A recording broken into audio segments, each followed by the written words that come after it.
شروع اللہ کے نام سے جو رحمان و رحیم ہے۔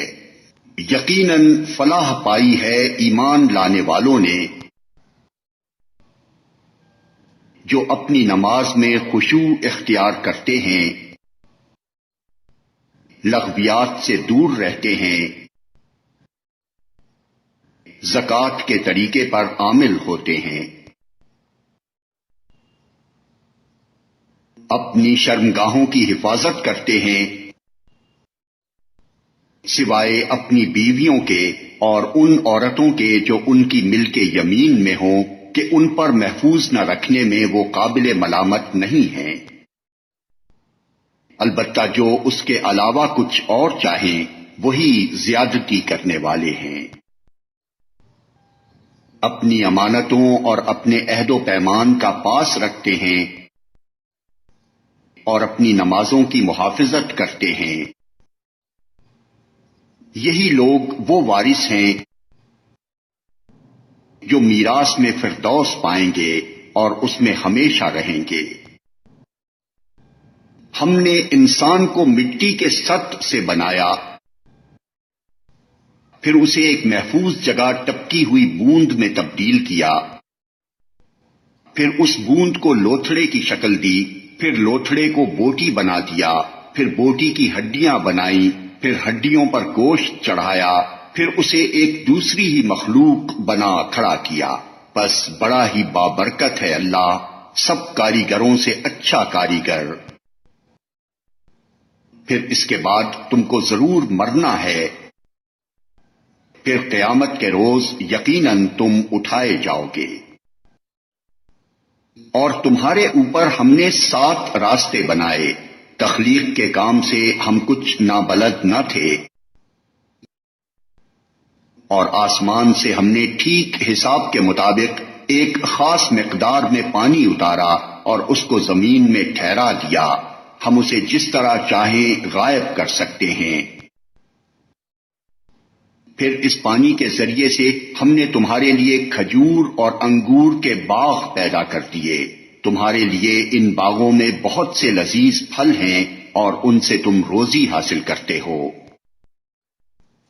اور وہ درخت بھی ہم نے پیدا کیا جو طور سینا سے نکلتا ہے، تیل بھی لیے ہوئے اگتا ہے اور کھانے والوں کے لیے سالن بھی۔ اور حقیقت یہ ہے کہ تمہارے لیے مویشیوں میں بھی ایک سبق ہے، ان کے پیٹوں میں جو کچھ ہے اسی میں سے ایک چیز ہم تمہیں پلاتے ہیں، اور تمہارے لیے ان میں بہت سے دوسرے فائدے بھی ہیں، ان کو تم کھاتے ہو اور ان پر اور کشتیوں پر سوار بھی کیے جاتے ہو۔ ہم نے نوح کو اس کی قوم کی طرف بھیجا، اس نے کہا، اے میری قوم کے لوگو، اللہ کی بندگی کرو، اس کے سوا تمہارے لیے کوئی اور معبود نہیں ہے، کیا تم ڈرتے نہیں ہو؟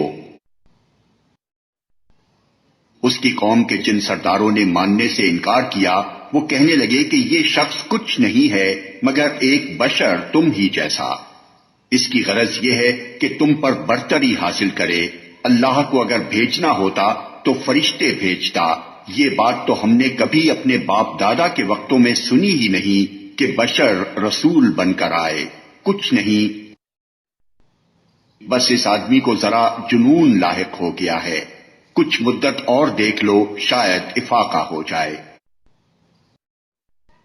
نوح نے کہا، پروردگار، ان لوگوں نے جو میری تکذیب کی ہے اس پر اب تو ہی میری نصرت فرما۔ ہم نے اس پر وحی کی کہ ہماری نگرانی میں اور ہماری وحی کے مطابق کشتی تیار کر، پھر جب ہمارا حکم آئے اور تنور ابل پڑے تو ہر قسم کے جانوروں میں سے ایک ایک جوڑا لے کر اس میں سوار ہو جا، اور اپنے اہل و عیال کو بھی ساتھ لے، سوائے ان کے جن کے خلاف پہلے فیصلہ ہو چکا ہے، اور ظالموں کے معاملے میں مجھ سے کچھ نہ کہنا، یہ اب غرق ہونے والے ہیں۔ پھر جب تو اپنے ساتھیوں سمیت کشتی پر سوار ہو جائے تو کہہ، شکر ہے اس خدا کا جس نے ہمیں ظالم لوگوں سے نجات دی، اور کہہ، پروردگار، مجھ کو برکت والی جگہ اتار اور تو بہترین جگہ دینے والا ہے۔ اس قصے میں بڑی نشانیاں ہیں اور آزمائش تو ہم کر کے ہی رہتے ہیں۔ ان کے بعد ہم نے ایک دوسرے دور کی قوم اٹھائی، پھر ان میں خود انہی کی قوم کا ایک رسول بھیجا جس نے انہیں دعوت دی کہ اللہ کی بندگی کرو، تمہارے لیے اس کے سوا کوئی اور معبود نہیں ہے، کیا تم ڈرتے نہیں ہو؟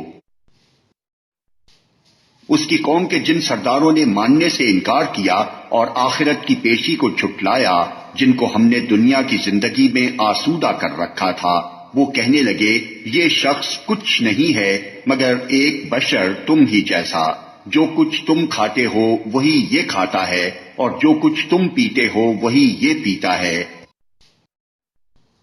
اب اگر تم نے اپنے ہی جیسے ایک بشر کی اطاعت قبول کر لی تو تم گھاٹے ہی میں رہے۔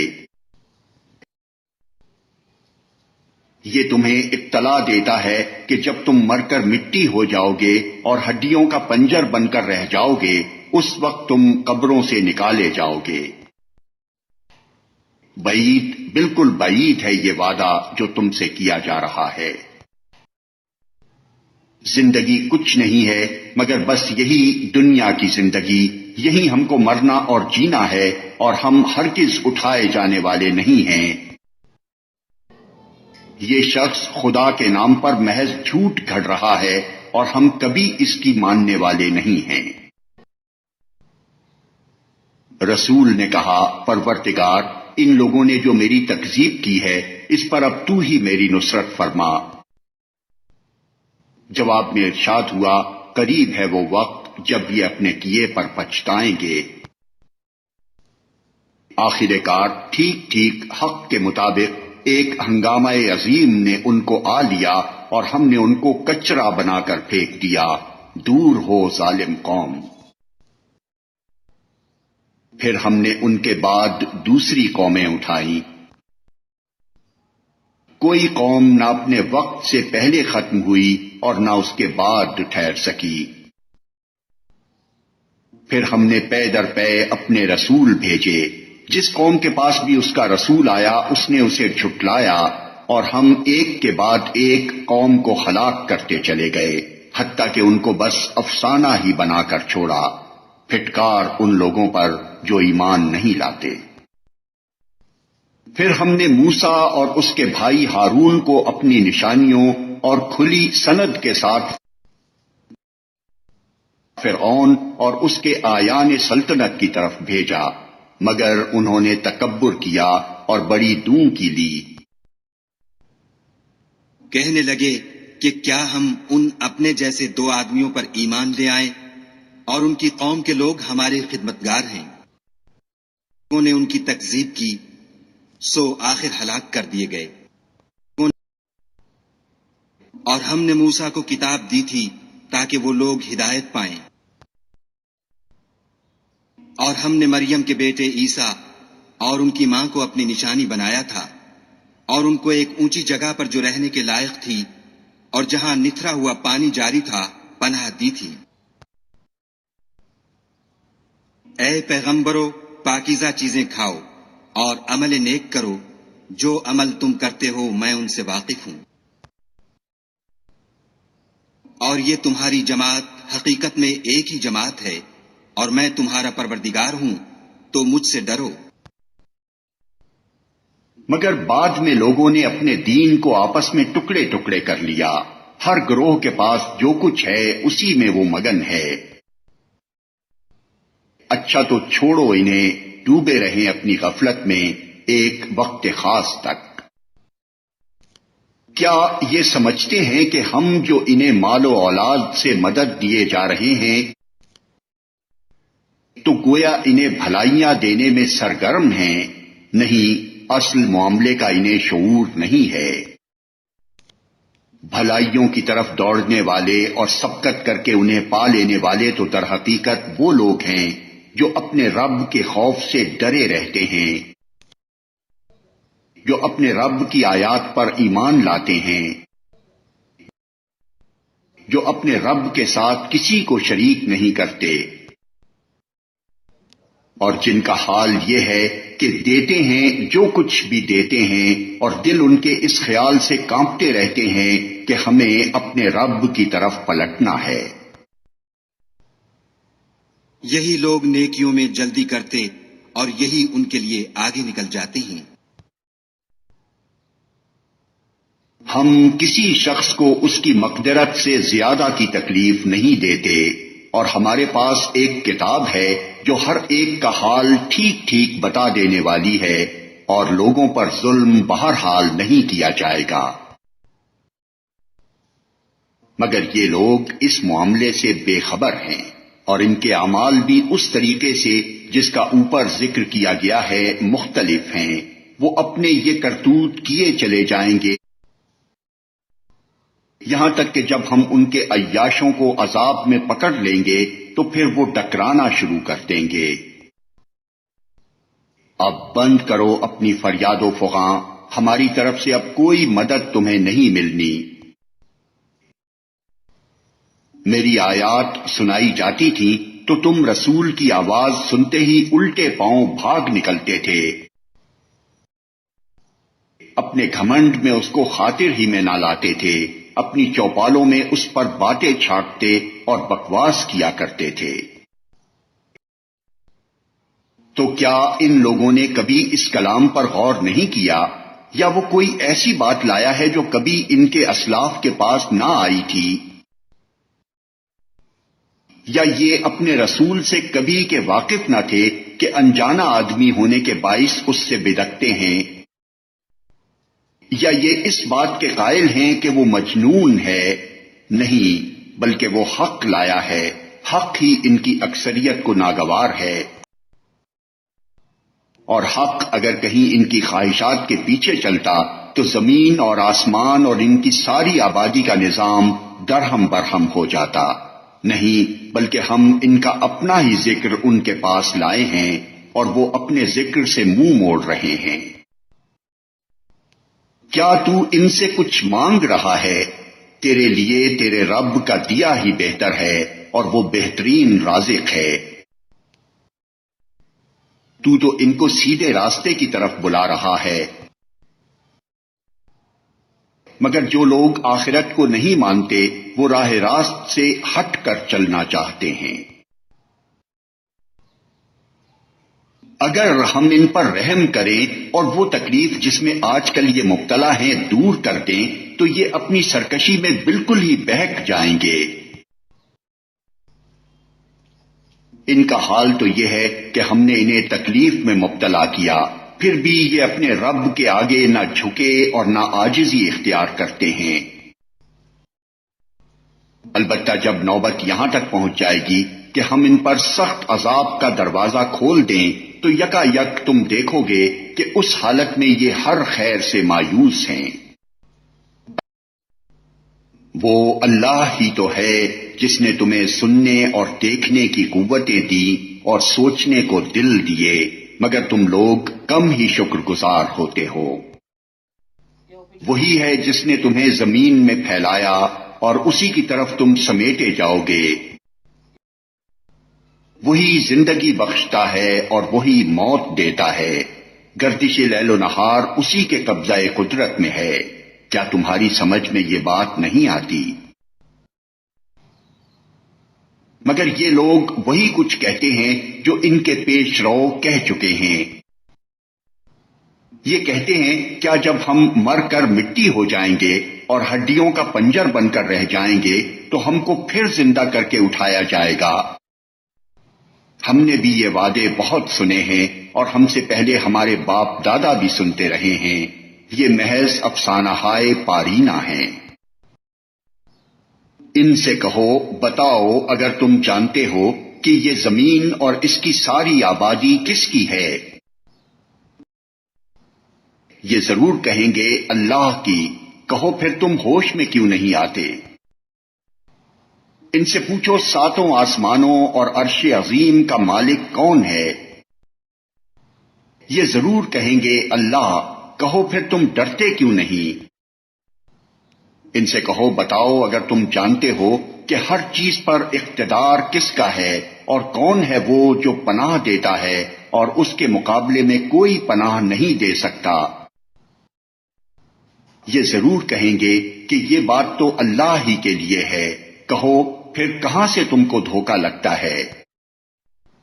جو امر حق ہے وہ ہم ان کے سامنے لے آئے ہیں اور کوئی شک نہیں کہ یہ لوگ جھوٹے ہیں۔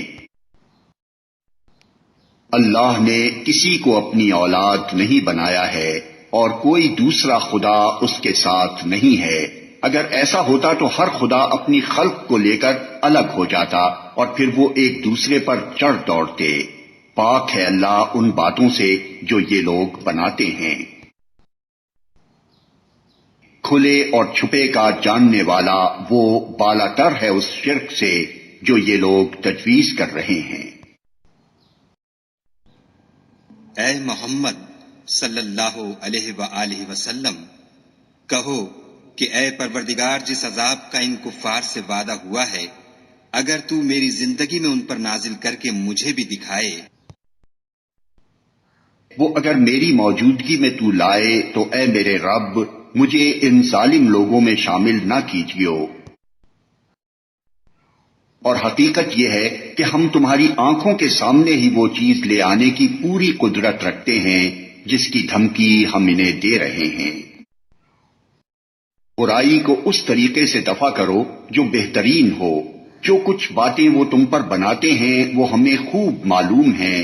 برائی اور دعا کرو کہ پروردگار میں شیاطین کی اکساہٹوں سے تیری پناہ مانگتا ہوں، بلکہ اے میرے رب میں تو اس سے بھی تیری پناہ مانگتا ہوں کہ وہ میرے پاس آئیں۔ یہ لوگ اپنی کرنی سے باز نہ آئیں گے یہاں تک کہ جب ان میں سے کسی کو موت آ جائے گی تو کہنا شروع کر دے گا کہ اے میرے رب مجھے اسی دنیا میں واپس بھیج دیجئے جسے میں چھوڑ آیا ہوں۔ امید ہے کہ اب میں نیک عمل کروں گا۔ ہرگز نہیں، یہ تو بس ایک بات ہے جو وہ بک رہا ہے۔ اب ان سب مرنے والوں کے پیچھے ایک برزخ حائل ہے دوسری زندگی کے دن تک۔ پھر جو ہی کہ سور پھونک دیا گیا ان کے درمیان پھر کوئی رشتہ نہ رہے گا اور نہ وہ ایک دوسرے کو پوچھیں گے۔ اس وقت جن کے پلڑے بھاری ہوں گے وہی فلاح پائیں گے، اور جن کے پلڑے ہلکے ہوں گے وہی لوگ ہوں گے جنہوں نے اپنے آپ کو گھاٹے میں ڈال دیا۔ وہ جہنم میں ہمیشہ رہیں گے۔ آگ ان کے چہروں کی کھال چاٹ جائے گی اور ان کے جبڑے باہر نکل آئیں گے۔ کیا تم وہی لوگ نہیں ہو کہ میری آیات تمہیں سنائی جاتی تھیں تو تم انہیں جھٹلاتے تھے؟ وہ کہیں گے اے ہمارے رب ہماری بدبختی ہم پر چھا گئی تھی، ہم واقعی گمراہ لوگ تھے۔ اے پروردگار اب ہمیں یہاں سے نکال دے، پھر ہم ایسا قصور کریں تو ظالم ہوں گے۔ اللہ تعالی جواب دے گا دور ہو میرے سامنے سے، پڑے رہو اسی میں اور مجھ سے بات نہ کرو۔ تم وہی لوگ تو ہو کہ میرے کچھ بندے جب کہتے تھے کہ اے ہمارے پروردگار ہم ایمان لائے، ہمیں معاف کر دے، ہم پر رحم کر، تو سب رحیموں سے اچھا رحیم ہے، تو تم نے ان کا مذاق بنا لیا، یہاں تک کہ ان کی ضد نے تمہیں یہ بھی بھلا دیا کہ میں بھی کوئی ہوں، اور تم ان پر ہنستے رہے۔ آج ان کے اس صبر کا میں نے یہ پھل دیا ہے کہ وہی کامیاب ہیں۔ پھر اللہ تعالیٰ ان سے پوچھے گا بتاؤ زمین میں تم کتنے سال رہے؟ وہ کہیں گے ایک دن یا دن کا بھی کچھ حصہ ہم وہاں ٹھہرے ہیں، شمار کرنے والوں سے پوچھ لیجئے۔ ارشاد ہوگا تھوڑی ہی دیر ٹھہرے ہونا، کاش تم نے یہ اس وقت جانا ہوتا۔ کیا تم نے یہ سمجھ رکھا تھا کہ ہم نے تمہیں فضول ہی پیدا کیا ہے اور تمہیں ہماری طرف کبھی پلٹنا ہی نہیں ہے؟ بس بالا و برتر ہے اللہ بادشاہ حقیقی، کوئی خدا اس کے سوا نہیں، مالک ہے عرش بزرگ کا۔ اور جو کوئی اللہ کے ساتھ کسی اور معبود کو پکارے جس کے لیے اس کے پاس کوئی دلیل نہیں، تو اس کا حساب اس کے رب کے پاس ہے۔ ایسے کافر کبھی فلاح نہیں پا سکتے۔ کہو میرے رب درگزر فرما اور رحم کر، اور تو سب رحیموں سے اچھا رحیم ہے۔